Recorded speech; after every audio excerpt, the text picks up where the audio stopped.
The smell of industrial-strength disinfectant mixed with chicken nuggets hit Richard Bennett the moment he stepped into Lincoln Elementary's cafeteria.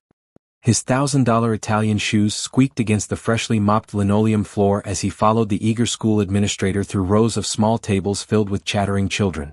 "Mr. Bennett, we're so honored to have you visit our school," gushed Mrs. Patterson, the assistant principal, practically bouncing in her sensible flats. "The children are absolutely thrilled about your technology grant." Richard nodded politely, his mind already calculating how quickly he could complete this photo opportunity and return to his office. The board had insisted on these community visits to improve his company's public image, but standing among sticky tables and juice boxes felt like stepping into another universe. His phone buzzed with urgent emails about the quarterly earnings report, stock prices, and merger negotiations. Numbers that actually mattered. Real business that required his attention. Not this circus of childhood chaos that served no purpose beyond a tax write-off and some positive press coverage. "Perhaps we could take a few photos of you with some of our students," Mrs. Patterson suggested, gesturing toward a table of excited second graders waving enthusiastically. "They've prepared some thank you cards for your generosity." As Richard forced a smile and approached the children's table, his attention caught on a small girl sitting alone at the far end of the cafeteria. While every other child around her laughed and ate their lunches, she sat perfectly still, staring down at a faded pink lunchbox covered in cartoon unicorns that had seen better days. Something about her posture struck him as odd. She wasn't eating. She wasn't talking to anyone. She just sat there, her small hands resting on either side of the closed lunchbox, as if gathering courage for something difficult. The photographer positioned Richard behind the group of children, and he mechanically went through the motions of smiling and nodding while they showed him their colorful drawings. But his eyes kept drifting back to the lone girl at the distant table. She couldn't be more than 8 years old, with neat braids adorned with small pink ribbons that matched her worn but clean dress. Her posture was too mature for her age, carrying a weight that children shouldn't know. While other kids bounced in their seats and traded snacks, she remained motionless. "Mr. Bennett, could you hold up this banner?" the photographer called out, but Richard barely heard him. The little girl had finally opened her lunchbox. Richard watched, expecting to see the usual array of sandwiches, fruit, and cookies that filled every other child's lunch. Instead, the lunchbox contained only a single folded piece of paper. She unfolded it carefully as if handling something precious and fragile. As she read whatever was written there, her small shoulders sagged just slightly. Not dramatically. Just enough for someone watching closely to notice the moment hope left her body. She folded the paper back up with the same careful precision, placed it gently back in the lunchbox and closed the lid. Then she sat there, hands folded in her lap, watching other children eat their lunches while she had nothing. "Mr. Bennett?" Mrs. Patterson's voice seemed to come from far away. "The children are ready for the group photo now." But Richard couldn't move. He couldn't smile for cameras or hold banners or pretend this visit was about anything other than good publicity. Because sitting 30 feet away from him was a child who had opened her lunchbox expecting food and found only a note. What kind of note does a mother put in an empty lunchbox? The question hit him like a physical blow. In all his years of building companies, making deals, and accumulating wealth that most people couldn't even comprehend, he had never encountered a problem that couldn't be solved with money, influence, or strategic thinking. But looking at this little girl, he realized he was witnessing something that challenged every assumption he'd made about the world. His assistant, Jennifer, appeared at his elbow with her tablet and apologetic smile. "Mr. Bennett, I'm sorry to interrupt, but you have the Goldman Sachs conference call in 20 minutes. We should probably wrap up here soon." Richard held up one hand to silence her, his eyes still fixed on the child. The photographer was growing impatient, the children were getting restless, and Mrs. Patterson was clearly concerned about staying on schedule. But none of that mattered anymore. Because right now, in this moment, Richard Bennett was watching a little girl sit alone with an empty lunchbox, and something fundamental inside him was breaking apart. Have you ever witnessed a moment that completely changed your perspective on life? This story is about to take you on an incredible journey of transformation, love, and the power of human kindness. If stories like this touch your heart and remind you of what really matters, please subscribe and share your thoughts in the comments below. Richard ignored the concerned murmurs around him and walked directly toward the little girl's table. Each step felt heavier than the last, as if his expensive shoes were weighted with lead. The cafeteria noise seemed to fade into the background until all he could hear was his own heartbeat and the quiet sounds of children eating their lunches. The girl looked up as his shadow fell across her table. Her eyes were large and brown, filled with a mixture of curiosity and wariness that no 8-year-old should possess. She straightened slightly in her chair, instinctively preparing to defend herself or explain her presence. "Hello," Richard said softly, lowering himself into the small plastic chair across from her. It creaked ominously under his weight. "I'm Richard. What's your name?" "Stella," she replied in a voice barely above a whisper. Her hands moved protectively toward her lunchbox as if shielding it from view. "That's a beautiful name. Like the stars." Richard found himself speaking more gently than he had in years, maybe decades. "Would you mind if I asked about your lunchbox? I couldn't help but notice you haven't eaten anything." Stella's eyes darted around the cafeteria, checking to see if anyone else was listening. When she was satisfied they were relatively alone, she looked back at Richard with an expression far too serious for her age. "I don't have lunch today," she said simply. "My mama wrote me a note to explain." Before Richard could respond, a clear, firm voice interrupted from behind him. "Excuse me, sir. I don't believe we've been properly introduced." Richard turned to find a woman in her early 30s standing beside their table. She wore a bright blue dress that complemented her warm brown skin, and her natural hair was styled in an elegant crown that framed her face beautifully. Her posture radiated both authority and genuine care. "I'm Camille Washington, the principal here at Lincoln Elementary," she continued, extending her hand. "And you appear to be having a conversation with one of my students without any staff supervision." Richard stood quickly, nearly knocking over the tiny chair in his haste. "Richard Bennett. I apologize if I overstepped. I just noticed that Stella here doesn't have lunch today, and I was concerned." Camille's expression softened slightly at his explanation, but her protective stance remained. She had clearly dealt with well-meaning but potentially problematic adults before. "Stella, sweetheart, why don't you tell Mr. Bennett what your note says?" Camille suggested gently, placing a caring hand on the child's shoulder. Stella looked up at her principal with complete trust, then back at Richard. "My mama works really hard, but sometimes there isn't enough money for lunch. She writes me notes so I know she's trying and that she loves me anyway." She opened her lunchbox again and carefully unfolded the piece of paper. In neat handwriting, obviously written with great care, the note read, "My sweet Stella, I'm so sorry there's no food today. I promise I'll try again tomorrow. You are my sunshine and I love you more than all the stars in the sky. Love, Mama." The words hit Richard like a punch to the chest. Here was a mother who couldn't afford to feed her child, yet she took the time to write a loving note explaining the situation with dignity and tenderness. No excuses. No blame. Just love and an honest acknowledgement of their circumstances. "Where is Stella's mother now?" Richard asked, his voice thick with emotion he hadn't expected to feel.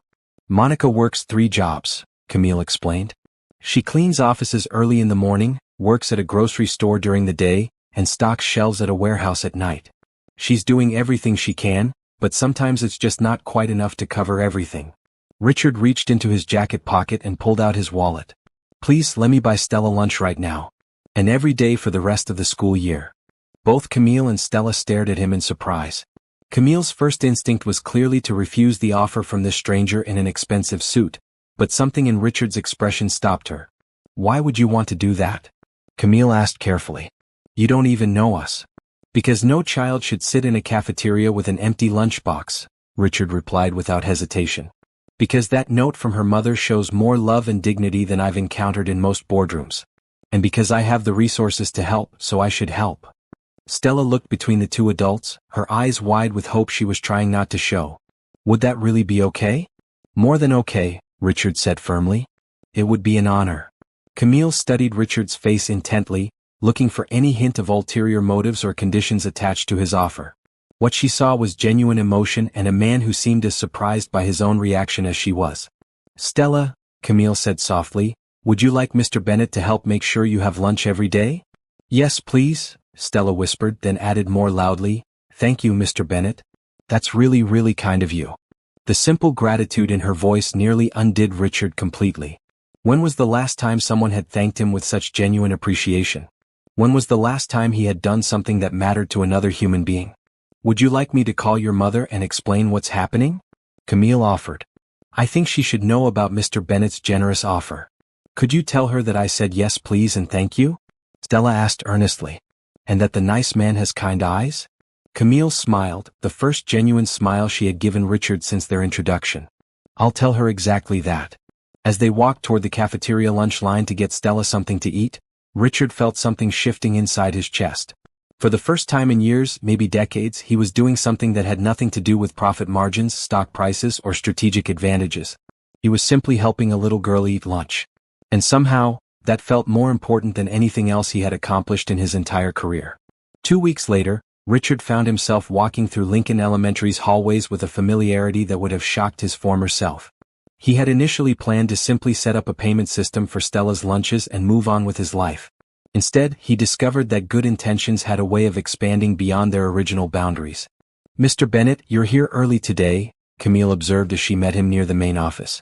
She wore a bright green dress that brought out the warmth in her smile, and Richard noticed how her presence seemed to instantly make the entire school feel more welcoming. "I wanted to check on the lunch program status," Richard replied, falling into step beside her as they walked toward her office. "Jennifer ran the numbers yesterday, and we're currently covering 47 children."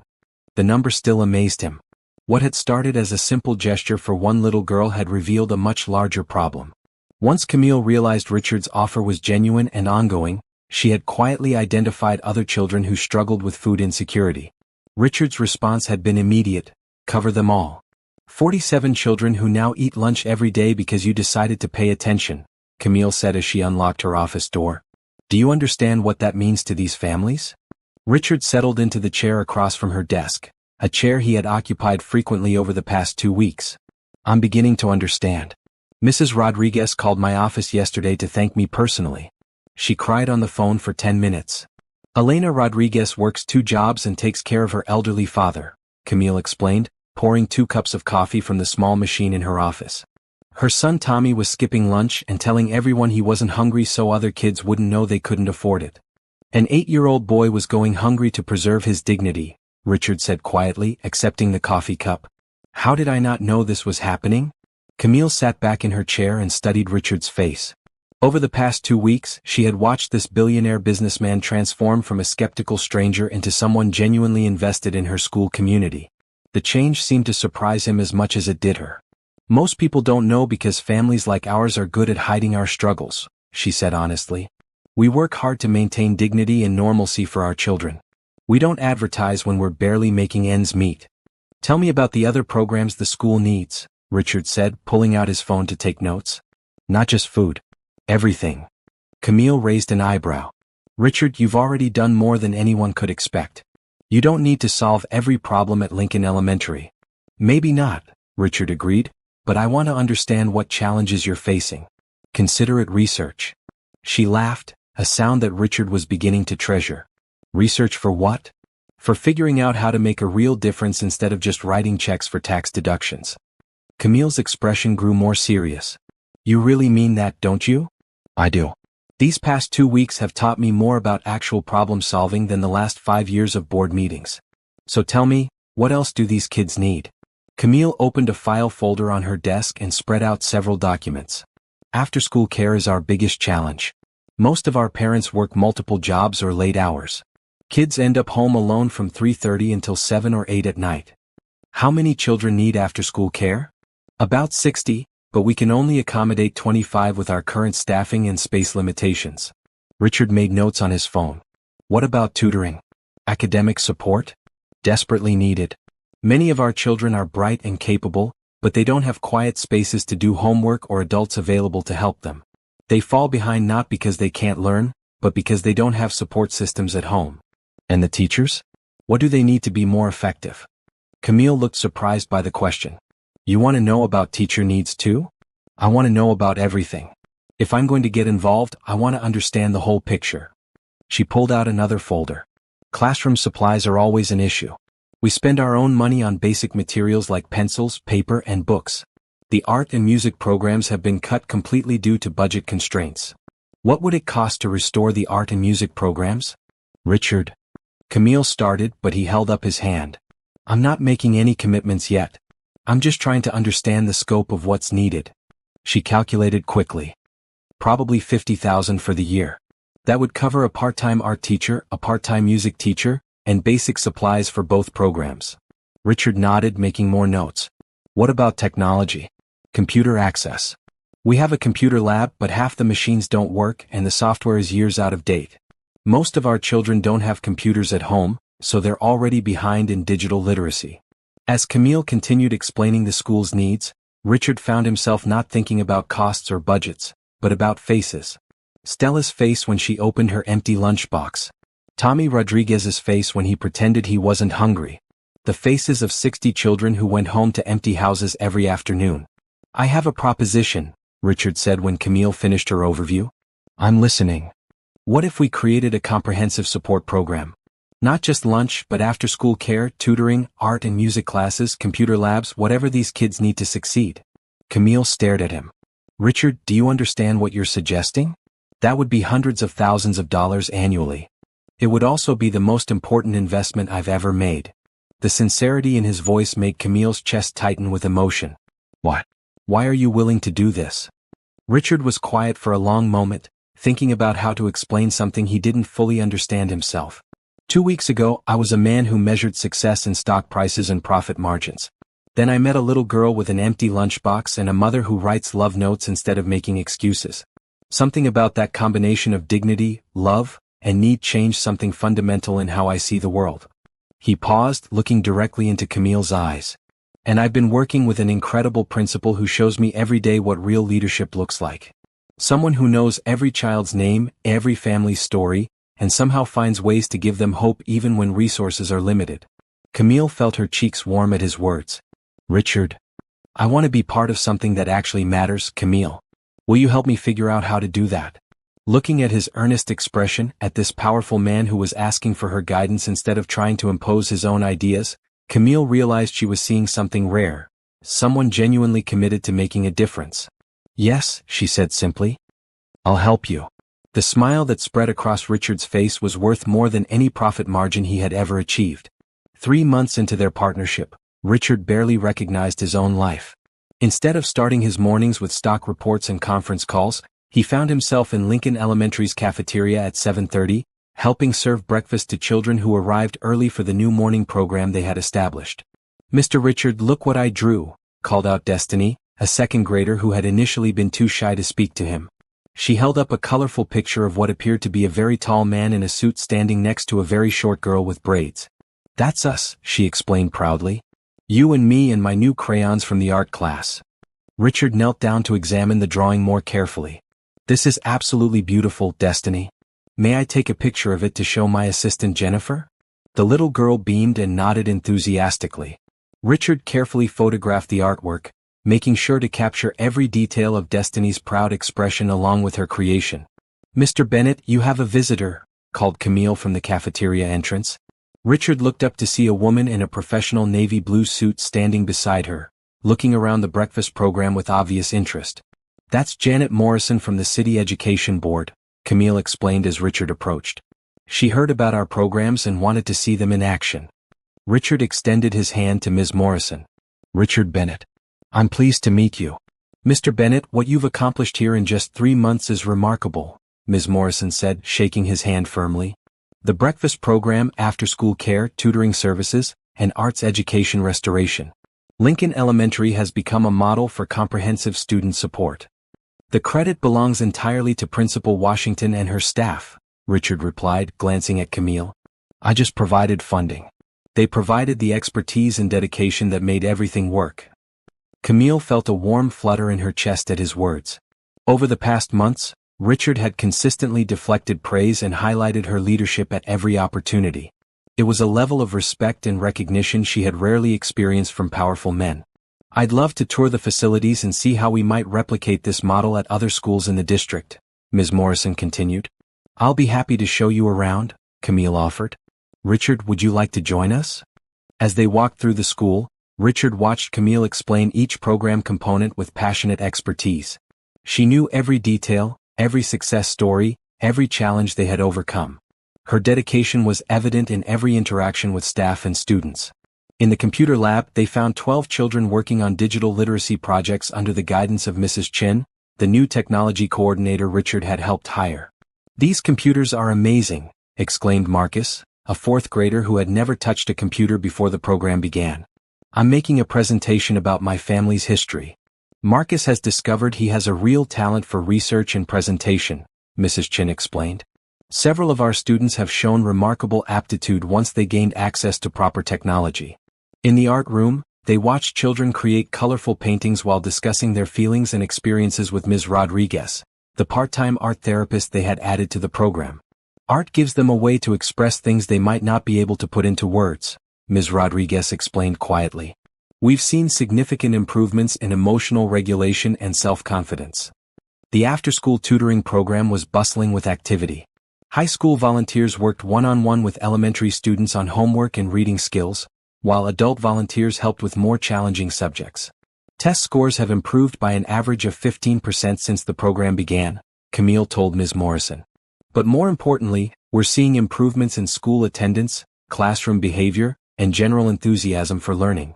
During their tour of the music room, they found Stella at the piano, carefully picking out a simple melody with intense concentration. Richard's chest tightened with emotion watching the same little girl who had sat with an empty lunchbox now pursuing something that brought her obvious joy.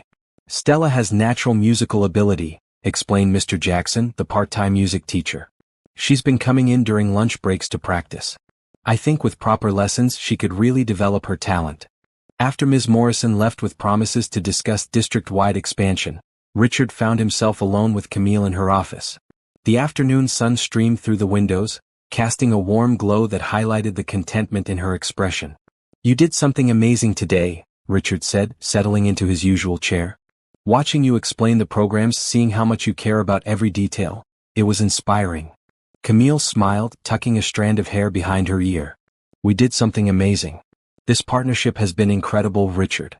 I've never had the resources to truly address all of our students' needs before. It's more than just resources, Richard said quietly. Working with you has taught me what passion and purpose actually look like. You've changed how I see everything. Their eyes met across the desk and Camille felt her heart skip slightly. Over the past months, she had watched Richard transform from a distant businessman into someone genuinely committed to their community.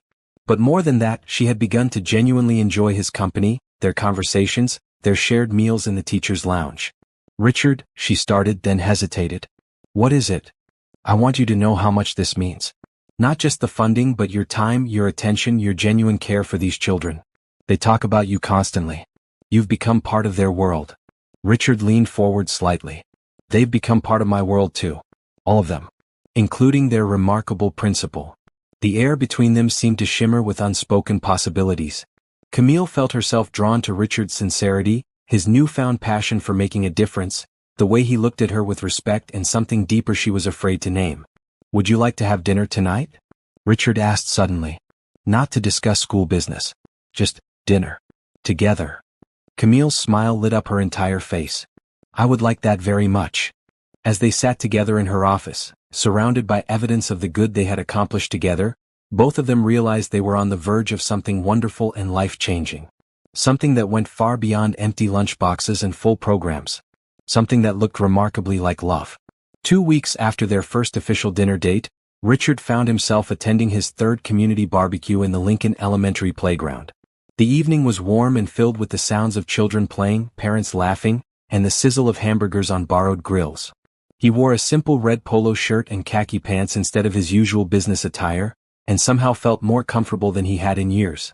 Mr. Richard, come push me on the swings, called out Stella, who had become his unofficial tour guide at community events. Her confidence had blossomed over the past months, transforming her from the quiet girl with the empty lunchbox into a vibrant child who approached each day with enthusiasm. In just a minute, sweetheart, Richard called back, finishing his conversation with Mrs. Patterson about the upcoming school fundraiser for new playground equipment. Look at you becoming quite the local celebrity, Camille teased as she approached with 2 plates of food. She wore a bright maroon sundress that complemented her glowing skin, and Richard felt his heart skip as she smiled at him. Celebrity might be overstating it, Richard replied, accepting a plate of perfectly grilled corn and chicken. But I have to admit, this feels more like home than my penthouse apartment ever did. They found a quiet spot at one of the picnic tables where they could watch the children play while enjoying their meal.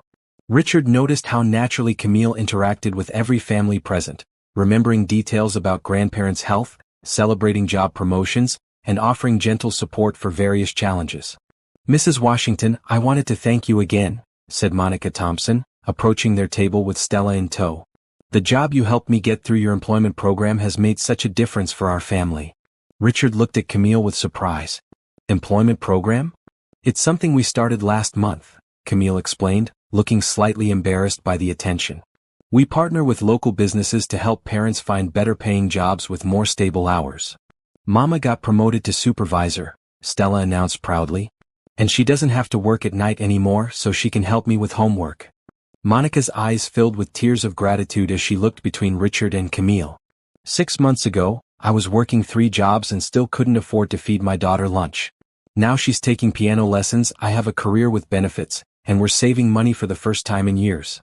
After Monica and Stella walked away, Richard turned to Camille with admiration. An employment program? How many other initiatives are you running that I don't know about?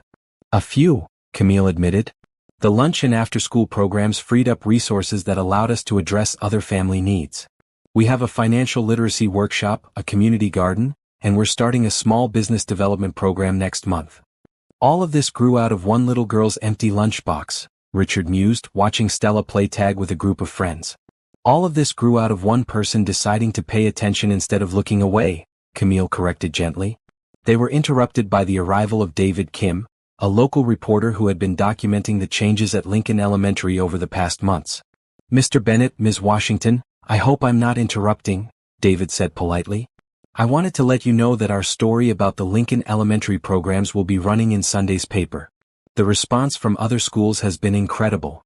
What kind of response? Camille asked. 15 schools and 3 districts want to implement similar programs.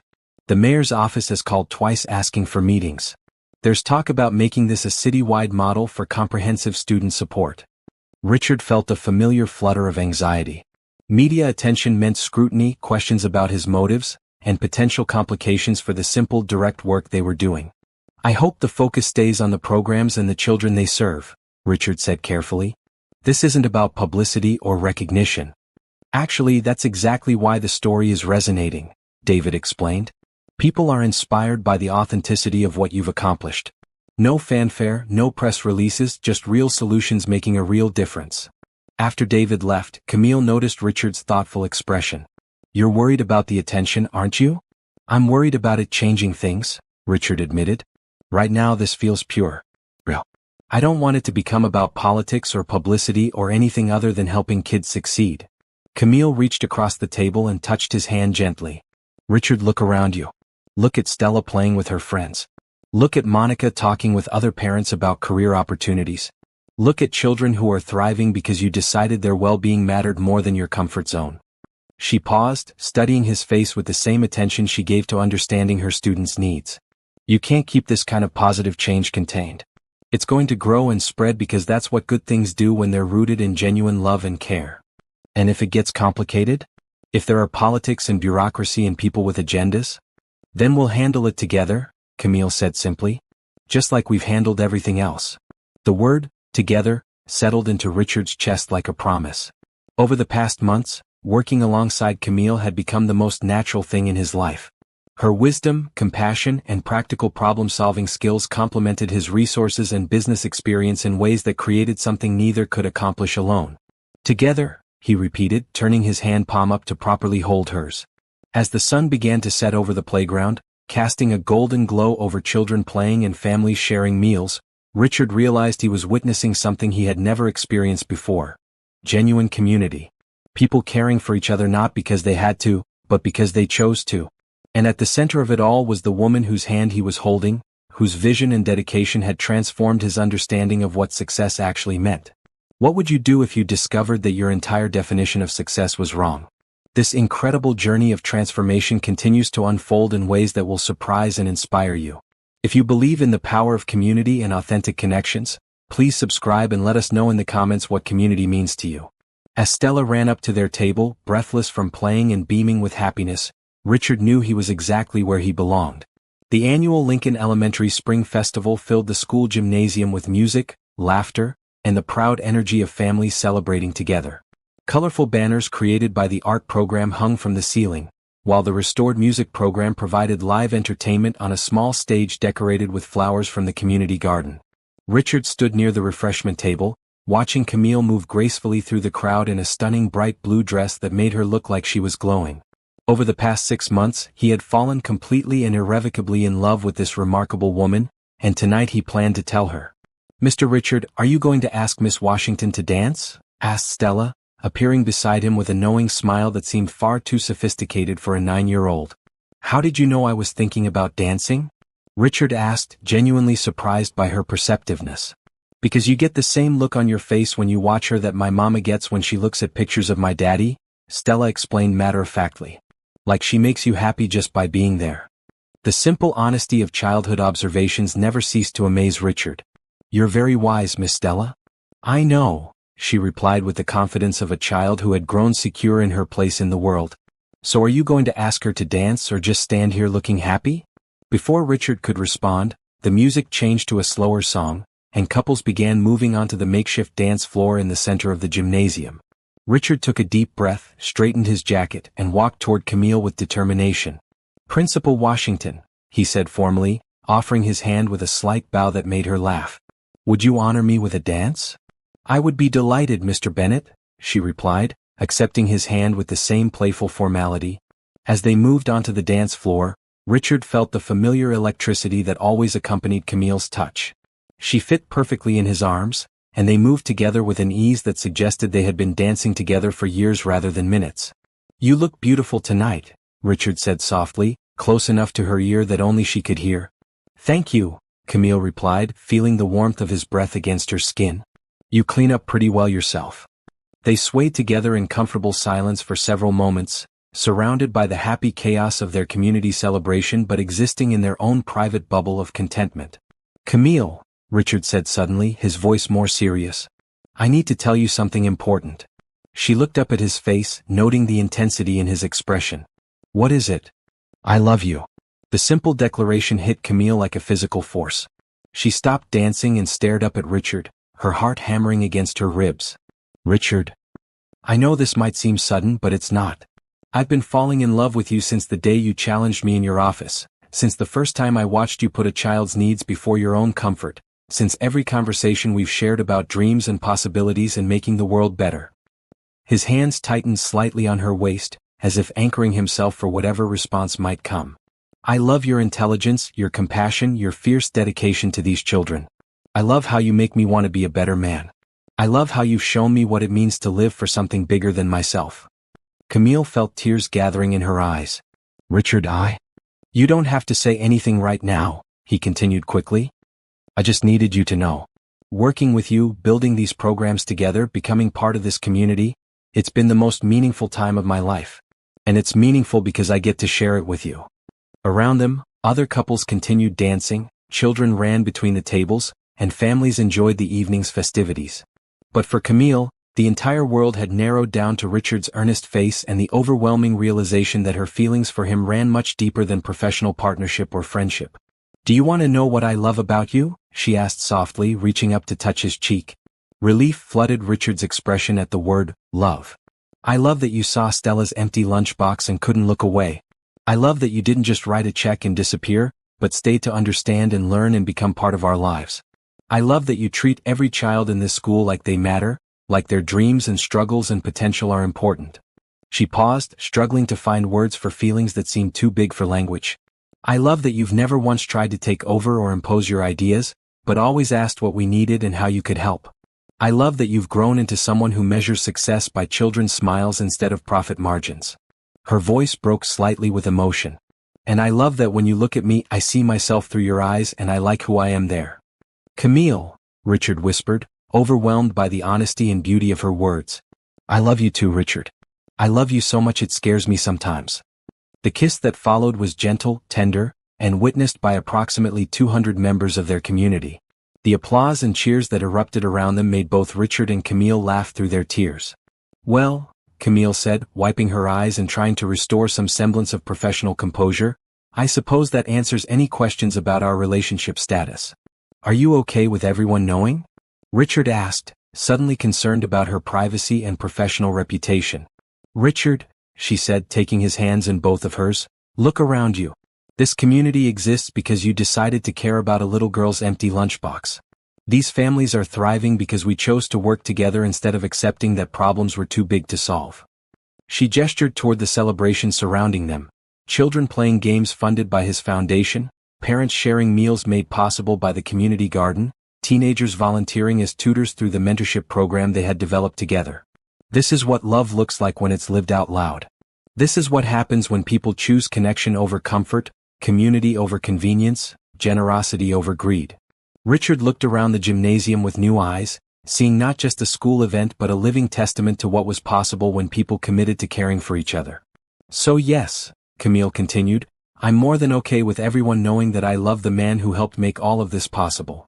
As the music began again and they returned to dancing, Richard felt a profound sense of completion. He had spent decades building financial empire, accumulating wealth and power and status. But none of that compared to this moment, dancing with the woman he loved, surrounded by a community they had helped build together, knowing that his life finally had meaning that would outlast any stock price or quarterly report. Looking over Camille's shoulder, he caught sight of Stella watching them with obvious approval. She gave him an enthusiastic thumbs up and mouthed the words, I told you so. Richard threw back his head and laughed with pure joy, spinning Camille around the dance floor while their community celebrated around them. The morning Richard walked into Lincoln Elementary to find protesters gathered outside the school was the morning he learned that success always comes with complications. Signs reading Stop Rich Man's Takeover, and Our Schools Aren't Your Tax Write-Offs, were held by a small but vocal group organized by the teachers' union representative, Mr. Harrison, who had been vocal in his opposition to what he called privatization of public education. Richard, I'm so sorry about this, Camille said as she met him at the staff entrance. Her usual bright morning energy was subdued by stress and concern. Harrison called the local news stations. They're setting up cameras now. What exactly is he claiming? Richard asked, taking her hand as they walked through the hallways filled with children who seemed oblivious to the controversy brewing outside. That your programs undermine public funding for education. That you're creating a two-tier system where schools with wealthy benefactors succeed while others are left behind. That private involvement in public schools sets a dangerous precedent. Richard felt the familiar tightness in his chest that accompanied any situation where his motives were questioned or misrepresented. Are those valid concerns? Some of them raise important policy questions, Camille admitted. But Harrison has been against our programs from the beginning. He's more interested in making political points than finding solutions. In her office, they found copies of a press release Harrison had distributed to media outlets. Richard read through the accusations with growing frustration. Wealthy businessman uses struggling school for publicity purposes. Community programs create dependency rather than sustainable solutions. Private funding threatens democratic oversight of public education. The timing is interesting, Camille noted. This comes just 2 weeks after the school district announced they want to expand our model to 12 other schools. You think he's trying to stop the expansion? I think he's trying to protect his union's negotiating position. If schools can get private funding for programs, it reduces pressure on the district to increase education budgets through traditional channels. A knock on the office door interrupted their conversation. Jennifer, Richard's assistant, entered looking uncharacteristically flustered. Mr. Bennett, I have 3 news outlets requesting interviews, the district superintendent wants an emergency meeting, and your board of directors is asking for a full briefing on your involvement here. The complications Richard had feared were materializing exactly as he had anticipated. What had started as a simple desire to help one little girl eat lunch was becoming a political controversy that threatened to overshadow the actual work they were doing. What do you want to do? Camille asked, studying Richard's face for signs of retreat or regret. I want to protect the programs and the children they serve, Richard replied without hesitation. Everything else is secondary. Even if it means negative publicity for your company? Especially if it means negative publicity for my company. My stock price isn't worth compromising one child's education or nutrition. The strength and certainty in his voice reminded Camille why she had fallen in love with this man. In moments of pressure, Richard's true priorities became crystal clear. Then we fight, she said simply. Together. The press conference Harrison organized took place on the school steps at noon, during lunchtime when the children would be inside and away from cameras. Richard and Camille stood together, presenting a united front while Harrison made his accusations to a small crowd of reporters and union supporters. Mr. Bennett's involvement in Lincoln Elementary creates an unfair advantage that other schools cannot access, Harrison declared. Public education should be funded publicly, not dependent on the charity of wealthy individuals with their own agendas. When Richard stepped forward to respond, his voice was calm but firm. Mr. Harrison is absolutely right about one thing. Every child deserves access to quality education, nutritious meals, and comprehensive support programs. Where we disagree is whether we should wait for perfect policy solutions while children go hungry. He gestured toward the school building behind them. Right now, 47 children eat lunch every day who couldn't afford it 6 months ago.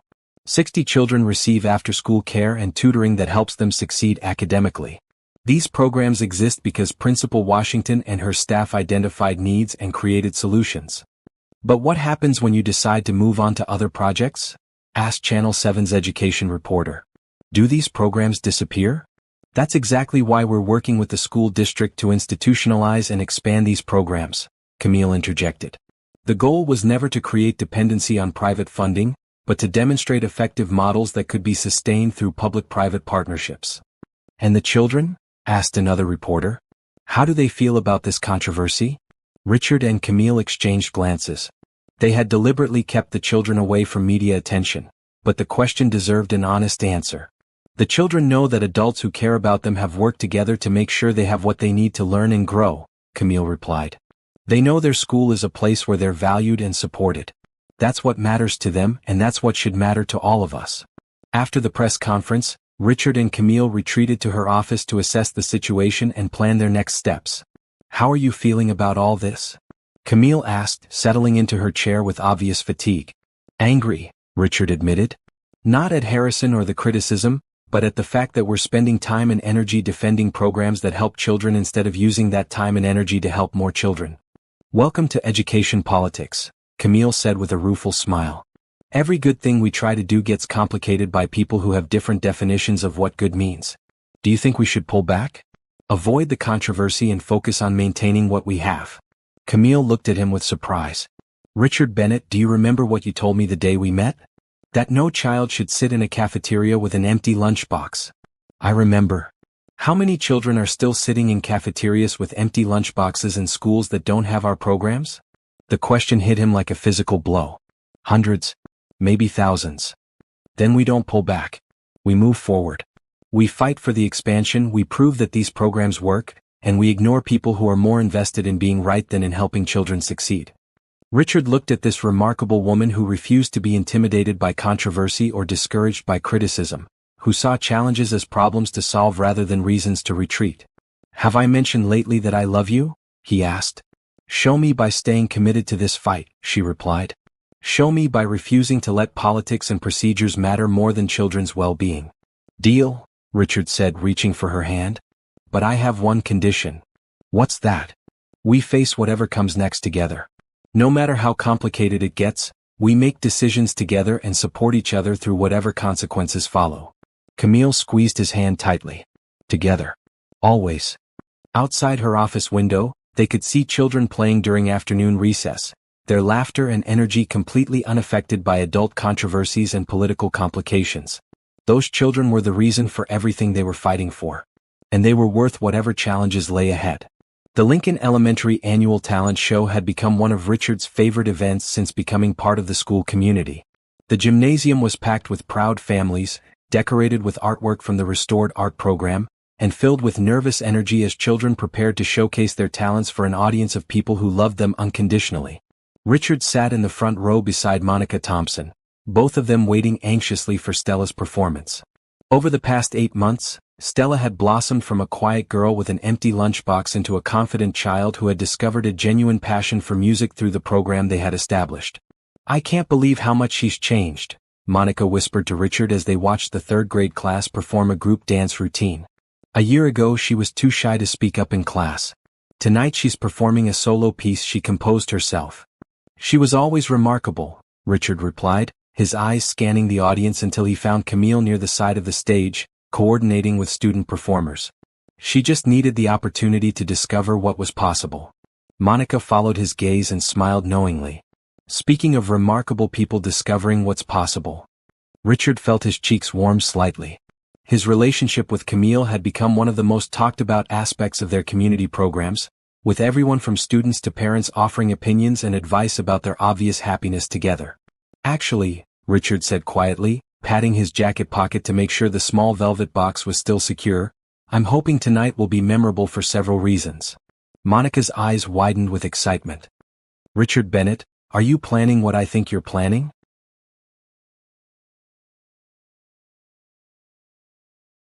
Before he could respond, the lights dimmed and Principal Washington took the microphone to introduce the next performer. "Our next artist is someone very special to our Lincoln Elementary family," Camille announced, her voice carrying clearly through the gymnasium. "Stella Thompson will be performing an original composition she calls The Kindness Song." Richard's chest tightened with pride and emotion as Stella walked confidently onto the stage. She wore a bright red dress that Monica had saved for months to buy, and her hair was adorned with small ribbons that caught the stage lights. At 9 years old, she carried herself with poise that would have impressed professional performers twice her age. She settled at the piano bench, adjusted the microphone, and looked out at the audience with a smile that lit up the entire gymnasium. "I wrote this song about how kindness can change everything," Stella announced clearly. "It's dedicated to Mr. Richard and Miss Washington, who showed me that when people care about each other, amazing things can happen." The simple piano melody that followed was hauntingly beautiful, played with the skill of a child who had discovered her gift and nurtured it with passionate dedication. But it was Stella's voice that took Richard's breath away. There was a little girl with nothing in her box, just a note that said, "I love you," when her world felt full of rocks. Then someone saw her sitting there and asked, "What can I do?" That's when kindness started growing and her world became brand new. Richard felt tears streaming down his face as Stella continued singing about empty lunchboxes becoming full, lonely children finding friends, and communities growing stronger when people choose love over indifference. Kindness is a magic thing that grows with every share. It starts with just one person who decides to really care. And when you give your kindness out, it comes right back to you. That's how one empty lunchbox helped make dreams and love come true. The gymnasium erupted in thunderous applause as Stella finished her performance. She stood beside the piano, beaming with pride and confidence, transformed from the quiet child Richard had met 8 months earlier into this radiant young performer who had just brought an entire community to tears with her talent and message. As the applause died down and Stella started to leave the stage, Richard suddenly stood up.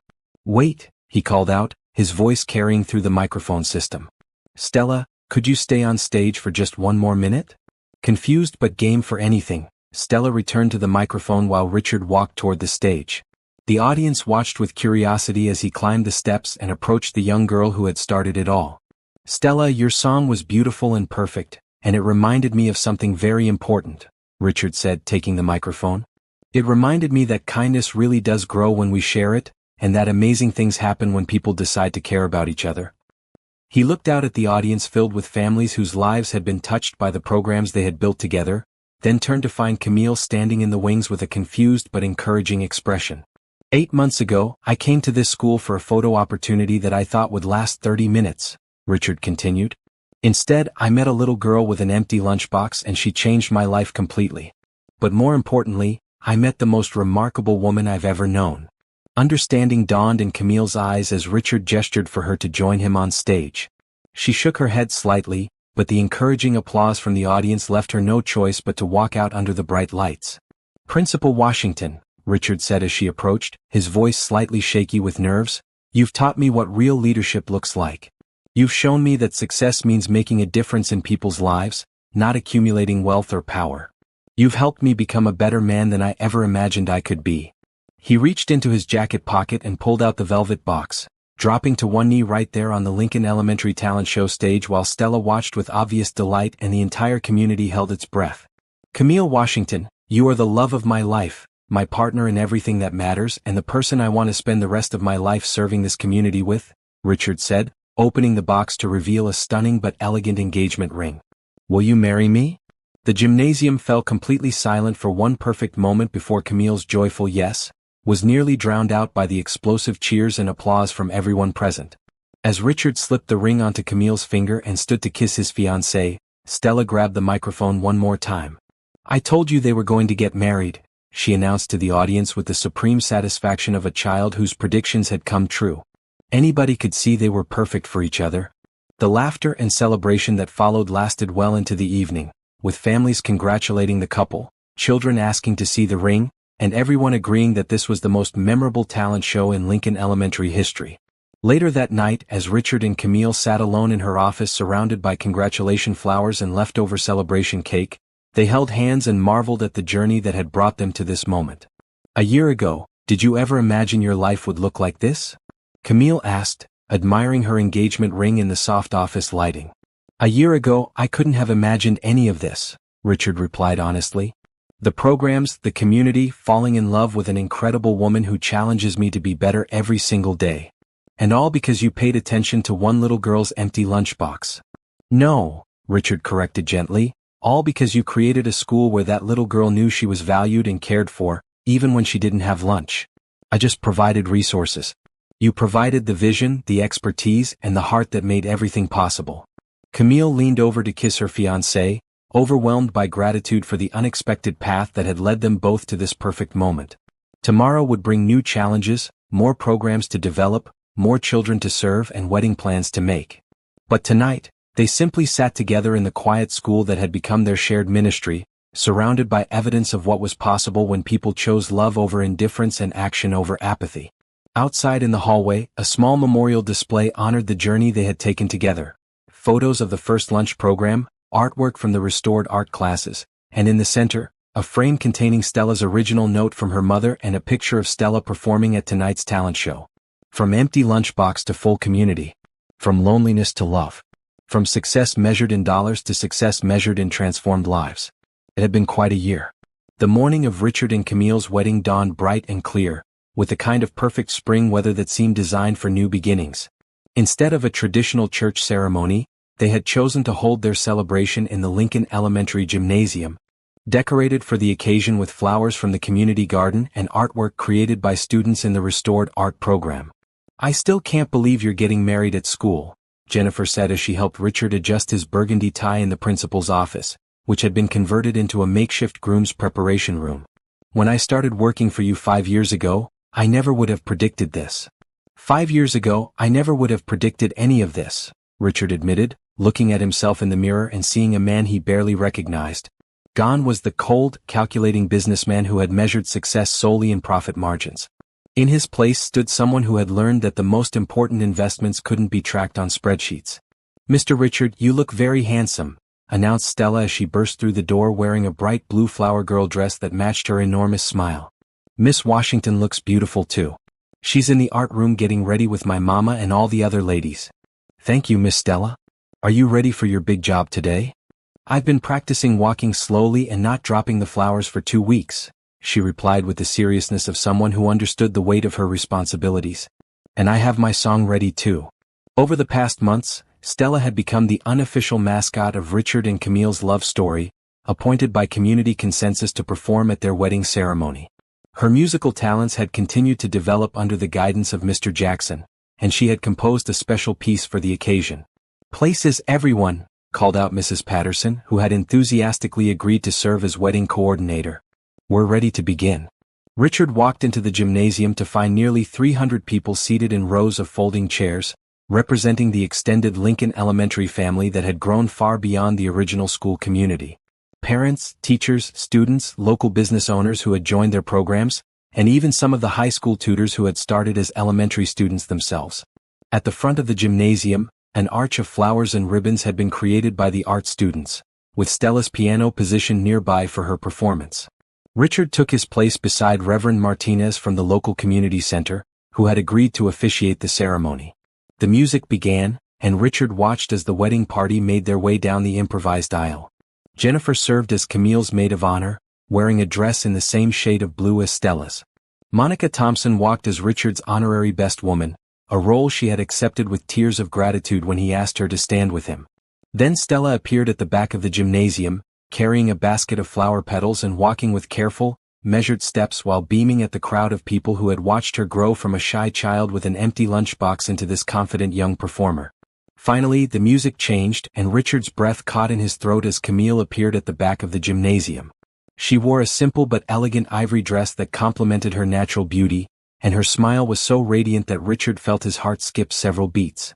As she walked down the aisle, Richard noticed the faces of community members who had become family. Mrs. Rodriguez dabbing her eyes with tissues, Mr. Jackson recording everything on his phone, teenagers who had been helped by their programs now serving as ushers and ceremony assistants.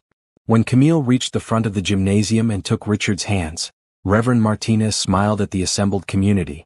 "We are gathered today not just to celebrate the marriage of Richard and Camille, but to witness the continuation of a love story that began with service and has grown into something that touches all of our lives," he began. "This community has watched these two remarkable people discover that the greatest success comes from caring for others, and today we celebrate their commitment to building a future together." The ceremony was simple but deeply meaningful, with vows that Richard and Camille had written themselves, focusing on their shared commitment to serving their community and supporting each other in the work that had brought them together. "Richard," Camille said, holding his hands and looking directly into his eyes, "you taught me that kindness and resources can combine to create miracles. You've shown me what partnership looks like when it's built on respect, shared values, and genuine love. I promise to spend our life together continuing the work we've started, supporting the children and families who have become our extended family, and loving you with all my heart." "Camille," Richard replied, his voice thick with emotion, "you transformed my understanding of what it means to live a meaningful life. You showed me that true wealth comes from relationships, from service, from making a difference in the world around us. I promise to spend our marriage following your example of compassionate leadership, supporting your vision for our community, and loving you more deeply each day." After they exchanged rings and were pronounced husband and wife, Stella took her place at the piano for the musical interlude she had prepared. The song she had composed for their wedding was called "Two Hearts, One Dream," and it told the story of how love grows when people work together to help others. The reception took place in the school cafeteria, transformed with decorations and filled with food prepared by community members who had insisted on contributing to the celebration. Instead of a traditional wedding cake, they served cupcakes made by the students in the after-school baking program, each one decorated with messages of love and congratulations. "Speech! Speech!" called out several voices as Richard and Camille took their places at the head table. Richard stood, taking Camille's hand as he addressed the crowd of people who had become their chosen family. "A little over a year ago, I came to this school thinking I was doing a favor for the community," he began. "I had no idea that the community was about to do the greatest favor of my life by showing me what really matters." He looked down at Camille, then out at the faces surrounding them. Children whose lives had been transformed by the programs they had built together, parents whose opportunities had expanded through community partnerships, teachers and staff who had embraced their vision for comprehensive student support. "Today, Camille and I aren't just promising to love each other. We're promising to continue the work we've started together, to keep building programs that serve children and families, and to remember always that our greatest success will be measured by the lives we touch rather than the wealth we accumulate." The applause was thunderous, but Richard held up his hand for one more moment. "We have one announcement to make. Today we're officially establishing the Stella Foundation for Childhood Development, named for the little girl whose empty lunchbox started this entire journey. The foundation will work to expand our programs to schools throughout the region, ensuring that every child has access to nutrition, education support, and comprehensive care." As the celebration continued around them, Richard and Camille slipped away for a quiet moment alone in the school garden that had become one of their favorite places to talk and plan. "Mrs. Bennett," Richard said, trying out his wife's new name, "how does it feel to be married to a reformed billionaire?" "It feels like the beginning of the most amazing adventure," Camille replied, kissing her husband under the string lights that had been hung throughout the garden for the occasion. Looking back toward the gymnasium where their community was celebrating, they could hear laughter, music, and the sounds of children playing even at this late hour. It was the sound of a community that had learned to care for each other, to celebrate together, and to believe that tomorrow could be better than today. It was the sound of love lived out loud. And it was just the beginning of everything they would build together. 1 year after their wedding, Richard and Camille Bennett stood in the same gymnasium where they had been married, but this time they were attending Stella Thompson's 5th grade graduation ceremony. Richard's hand rested protectively on Camille's growing belly, where their first child was due to arrive in just 2 months, while they watched the young girl who had started their entire journey prepare to receive her elementary school diploma. "Can you believe how much has changed?" Camille whispered as they took their seats in the front row reserved for honored guests. Richard looked around the gymnasium, which had been updated with new sound equipment, improved lighting, and fresh paint, all funded through the Stella Foundation that had grown far beyond their original vision. The walls were covered with photos documenting the programs that had expanded from Lincoln Elementary to 53 schools across 4 districts. "Sometimes I feel like we're living in a dream," Richard replied, squeezing his wife's hand gently. A year and a half ago, I was a completely different person living a completely different life. On the stage, Principal Washington Bennett, she had kept her professional name to maintain continuity for the school community, was introducing the graduation speaker, Monica Thompson, who now served as the regional coordinator for the Stella Foundation's Family Services programs. Our speaker today knows personally how education, opportunity, and community support can transform lives, Camille announced to the audience. Monica Thompson has worked tirelessly to ensure that other families have access to the resources and programs that helped her daughter thrive. Monica took the podium wearing a professional navy dress and the confident posture of someone who had found her calling. She looked out at the graduating students and their families with the wisdom of someone who had lived both sides of their story. 2 years ago, I was working 3 jobs and still couldn't afford to put food in my daughter's lunchbox, Monica began, her voice clear and strong. I wrote notes apologizing for empty lunches and hoping tomorrow would be different. I was a mother doing everything I could, but it wasn't enough. She gestured toward Richard and Camille in the audience. Then 2 people decided that my daughter's empty lunchbox was unacceptable. Not because they had to help, but because they chose to see her as worthy of dignity, nutrition, and opportunity. The audience was completely silent, hanging on every word. What happened next changed not just my family's life, but the lives of hundreds of families in our community. Programs were created, jobs were developed, children received tutoring and arts education, and parents found pathways to better opportunities. Monica's voice grew stronger as she continued. But the most important thing that happened wasn't about money or programs. It was about adults deciding that children matter, that families deserve support, that communities grow stronger when people choose to care about each other. She looked directly at the graduating students. You are graduating from elementary school with advantages that many children don't have.